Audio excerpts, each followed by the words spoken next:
परमाणु संरचना में हम लोग जो है ऑर्बिटल की चर्चा कर रहे थे।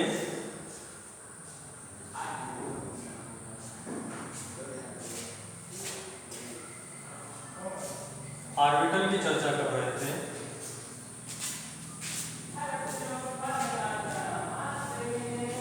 तो हमने बताया था कि आधुनिक परमाणु मॉडल के अनुसार परमाणु में नाभिक के चारों ओर स्पष्ट वृत्तीय कक्षाएं नहीं होती हैं, विशाल त्रिविम क्षेत्र होते हैं। परमाणु में नाभिक के चारों ओर स्पष्ट वृत्तीय कक्षाएं नहीं होती हैं, क्या होते हैं? त्रिविम क्षेत्र होते हैं जिसमें इलेक्ट्रॉन पाए जाते हैं। उस त्रिविम क्षेत्र में इलेक्ट्रॉन के बिंदु के रूप में पाए जाने की संभावना व्यक्त की गई, जिसे कहा जाता है इलेक्ट्रॉन अभ्र। क्या क्या कहते हैं? इलेक्ट्रॉन अभ्र। तो परमाणु में नाभिक के चारों ओर का वह त्रिविम क्षेत्र जहां पर इलेक्ट्रॉन पाए जाने की प्रायिकता या संभावना सबसे ज्यादा होती है, उसे कहा जाता है ऑर्बिटल। यहां तक हम लोग बात कर चुके थे। ये भी बात हो गई थी कि किसी ऑर्बिटल में ज़्यादा से ज़्यादा 2 इलेक्ट्रॉन रह सकते हैं। और जब किसी एक ऑर्बिटल में 2 इलेक्ट्रॉन होते हैं तो दोनों इलेक्ट्रॉन क्या होते हैं? विपरीत स्पिन में होते हैं। यानी कि एक इलेक्ट्रॉन क्लॉकवाइज मूव करता है तो दूसरा इलेक्ट्रॉन एंटी क्लॉकवाइज मूव करता है। तो यहाँ तक ऑर्बिटल के बारे में कल हम लोगों ने डिस्कस किया था। आज जो है उसके आगे की बात करते हैं। तो ऑर्बिटल का जो केंद्र होता है, ऑर्बिटल का जो केंद्र होता है वह परमाणु का नाभिक ही होता है। ऑर्बिटल का केंद्र परमाणु का नाभिक होता है। ऑर्बिटल जो होते हैं ये उपकोषों में पाए जाते हैं। ऑर्बिटल कहाँ पाए जाते हैं? उपकोषों में पाए जाते हैं। यस उपकोष में एक ऑर्बिटल पाया जाता है, पी उपकोष में 3 ऑर्बिटल पाए जाते हैं, डी उपकोष में 5 ऑर्बिटल पाए जाते हैं और एफ उपकोष में 7 ऑर्बिटल पाए जाते हैं।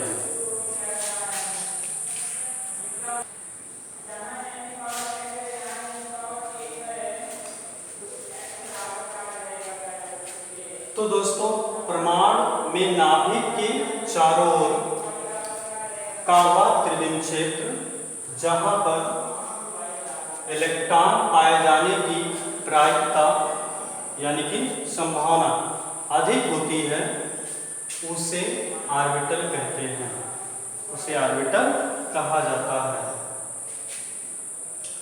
प्रत्येक ऑर्बिटल का केंद्र परमाणु नाभिक होता है। प्रत्येक ऑर्बिटल का जो केंद्र होता है परमाणु नाभिक होता है। ऑर्बिटल उपकोषों में पाए जाते हैं। ऑर्बिटल कहाँ पाए जाते हैं? उपकोषों में पाए जाते हैं। यस उपकोष में 1 ऑर्बिटल पाया जाता है, पी उपकोष में 3 ऑर्बिटल पाया जाता है, डी उपकोष में 5 ऑर्बिटल पाया जाता है और एफ उपकोष में 7 ऑर्बिटल पाया जाता है। यस उपकोष में जो ऑर्बिटल पाया जाता है उसे यस ऑर्बिटल कहते हैं। यस उपकोष में जो ऑर्बिटल पाया जाता है उसे यस ऑर्बिटल कहते हैं। इसी तरह पी उपकोष में जो ऑर्बिटल पाया जाता है उसे पी ऑर्बिटल कहते हैं। तो यस उपकोष में जो ऑर्बिटल पाया जाता है उसे यस ऑर्बिटल कहते हैं। यस ऑर्बिटल गोलाकार आकृति का होता है। यस ऑर्बिटल गोलाकार आकृति का होता है।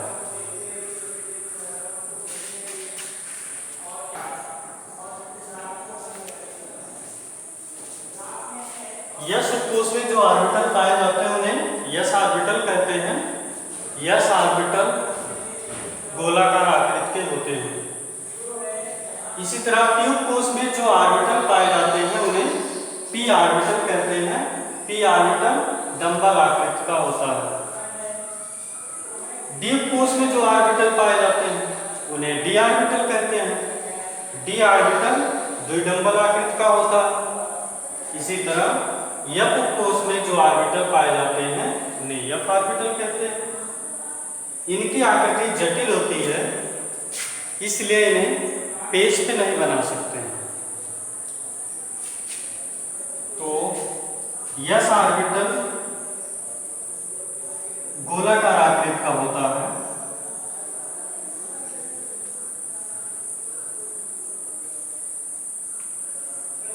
ये हो गया यस ऑर्बिटल।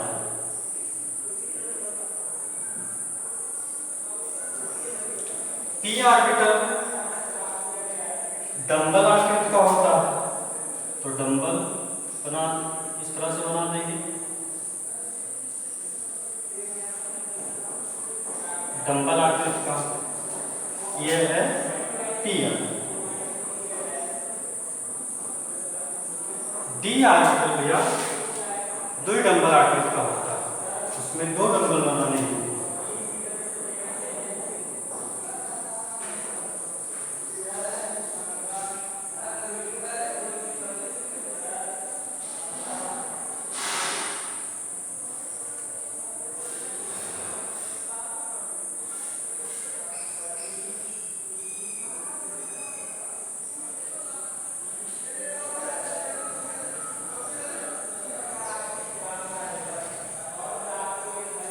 ये है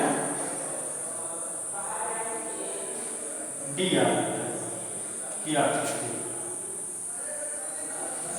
एफ ऑर्बिटल बनाया नहीं जा सकता, तो इस तरह से एस ऑर्बिटल गोलाकृति का होता है, पी ऑर्बिटल डंबल आकृति का होता है और डी ऑर्बिटल द्विडंबल आकृति का होता है। एक डंबल ये हो गया और एक डंबल ये हो गया।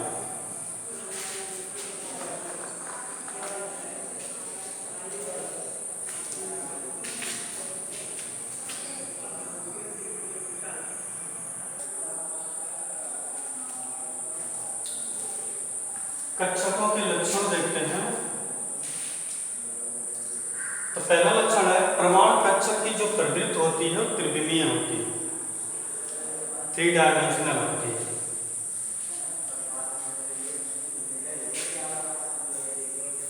एक दूसरा लक्षण है एक ऑर्बिटल में विपरीत चक्रण के 2 इलेक्ट्रॉन समावेशित हो सकते हैं। एक ऑर्बिटल में विपरीत चक्रण के केवल 2 इलेक्ट्रॉन समावेशित हो सकते हैं। तीसरा, चुंबकीय क्षेत्र की अनुपस्थिति में एक उपकोष में उपस्थित सभी कक्षकों की ऊर्जाएं जो होती हैं वो समान होती हैं। चुंबकीय क्षेत्र की अनुपस्थिति में एक उपकोष में उपस्थित सभी कक्षकों की माने सभी ऑर्बिटलों की ऊर्जाएं जो होती हैं समान होती है। इन कक्षकों को ऑर्बिटलों को अपभ्रष्ट कक्षक कहते हैं, माने डीजेनरेटेड ऑर्बिटल कहा जाता है। तो आपसे पूछा जाए कि डीजेनरेटेड ऑर्बिटल किसे कहते हैं, तो आपका जवाब क्या होना चाहिए कि चुंबकीय क्षेत्र की अनुपस्थिति में एक उपकोष में उपस्थित सभी कक्षकों की ऊर्जाएं समान होती हैं। इन कक्षकों को डीजेनरेटेड ऑर्बिटल्स या अपभ्रष्ट कक्षक कहते हैं। अगला लक्षण देखते हैं। चुंबकीय क्षेत्र की उपस्थिति में उपकोषों के कक्षकों की ऊर्जाओं में अंतर उत्पन्न हो जाते हैं। चुंबकीय क्षेत्र की उपस्थिति में उपकोषों के ऑर्बिटलों की ऊर्जाओं में अंतर उत्पन्न हो जाते हैं। इन कक्षकों को नॉन डीजेनरेटेड ऑर्बिटल्स यानी कि अनअपभ्रष्ट कक्षक कहते हैं, यानी कि अनअपभ्रष्ट कक्षक कहते हैं। पांचवा देख लेते हैं, यहां ऊपर पांचवा देख लेते हैं। किसी उपकोष में कक्षकों की कुल संख्या 2n+1 होती है। किसी उपकोष में कक्षकों यानी कि ऑर्बिटलों की संख्या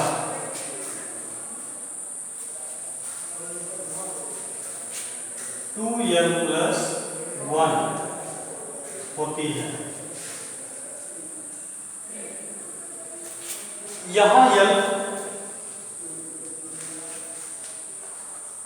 द्विगंशी क्वांटम संख्या है, कोष की द्विगंशी क्वांटम संख्या है। यहां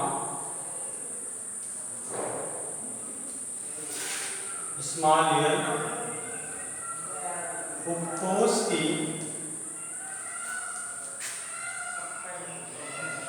द्विगंशी